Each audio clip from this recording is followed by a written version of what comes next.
What terrifying confession has someone told you while drunk? A coworker told me she went all angel of mercy and smothered her elderly, dementia-ridden grandmother while she was sleeping. The next Monday in the office was definitely a weird one after that particular happy hour confession. It was me who did the confessing. When I was 18, I was sexually assaulted on a bridge in the middle of the night when I was all alone. My mom works in hearing, and she had always told me to bite someone if I got into trouble. So I did. I bit into his neck until my teeth met again. He fell down, then I ran all the way home. A few weeks later, I read in the news that a serial assaulter had gone to the hospital with neck wounds and later died. They'd drawn it down to him attacking someone and them acting in self-defense. I never told anyone until I got really drunk with my boyfriend last year and spilled it. He couldn't believe I'd kept that secret. Once at a college party, this big guy got upset, picked up the table and threw it across the room, shouting my uncle molested me. Everyone was terrified, but we all felt really bad for the guy. I have a friend whose grandmother married her late husband's friend. One day while drunk, he confessed to killing her first husband. She packed up the kids and left. I had a male friend tell me he had raped me once when I was passed out drunk. I'm a straight male and had been friends with this guy for 15 years and had been drunk with him a lot. Since then I have found out a lot of messed up stuff about him.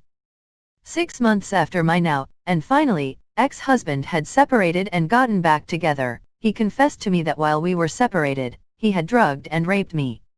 He had convinced me before the confession that I had only been really drunk and came on to him and confessed my love for him, and it was honestly the only reason we got back together. After the confession, I spent a year and a half suicidal because I couldn't convince myself to leave again. A couple of my friends intervened and convinced me to leave. He wasn't even drunk when he confessed. He was sober and was like, now that I've confessed, you can't be mad at me because if I hadn't done it, we wouldn't be together now. It was a power trip for him and made me realize just how controlling and manipulative he had been during our entire marriage. It's really fucked up how people who profess to love you are sometimes the ones who hurt you worst. A friend of mine died from a drug overdose. After the funeral, a mutual friend of ours and I were getting drunk when he broke down crying. He asked me if I remembered the time when he and our dead friend told me about an accident that they'd witnessed where they saw a truck driver die. I told him I did. He then told me the most fucked up shit. He said that our friend ran up to the dying man and stole his wedding ring, and that the man couldn't do anything but look up, terrified, at our friend as he was being robbed.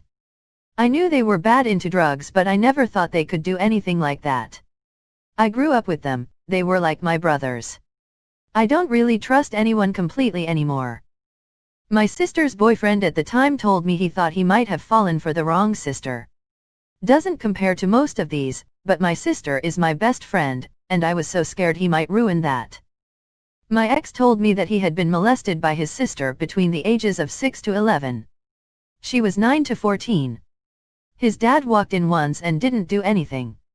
His own family knew that he was being sexually abused for years and did absolutely nothing to protect him. I heard my mom tell her friend I was a mistake and the reason her and my dad divorced. That's why you don't eavesdrop. Had a buddy tell me his friend drunkenly confessed to him that he had killed his stepdad and made it look like a suicide. His stepdad had been abusive towards him and his mom for years, and it finally broke when he made it look like his stepfather had hung himself in their garage. I don't know who the friend was, I was never given a name or much else of the story. Went on a work do and my co-worker, a major stone-faced bland woman, got pretty drunk. Ended up telling me she discovered her dad's body when he hung himself. Needless to say, I realized why she was the way she was after that. Haha, I put Adderall in your beer. We're gonna party till the sun comes up, brother. Night before his wedding day. I'm still in love with C ______, but I'm still gonna marry F ______ tomorrow because it's too late now. My mom was in another state for business. A company flew her crew out to Texas to discuss a change in software and offered their company, and so it was just my dad taking care of me. I was about 10 and he came to tuck me in one night, but he has incredibly hammered. He opened the door to my bedroom, told me I was a mistake that saved them from getting divorced and good night. Worst part is he didn't close the door completely when he left. If my ex were still in love with me, I wouldn't be married to you. A funny old drunk in my town used to come in and chat with me at the ice cream parlor I worked at. He was a very kind old man who liked to joke around, and he was always very appropriate to me and the other teens who worked there, just lonely I guess. One day I was asking him if he was ever married, and he got tears in his eyes and said, I lost her, she died with the baby, and that's when everything went bad. And then left. Me and the other girl working just sobbed, it was so sad. She told me she poisoned her abusive ex. After a work party, the wife of a colleague and me ended up being the last two people standing. We were both fairly drunk when she started telling me about how she was raped by a priest when she was a kid. The church covered it all up and the bastard never faced any charges.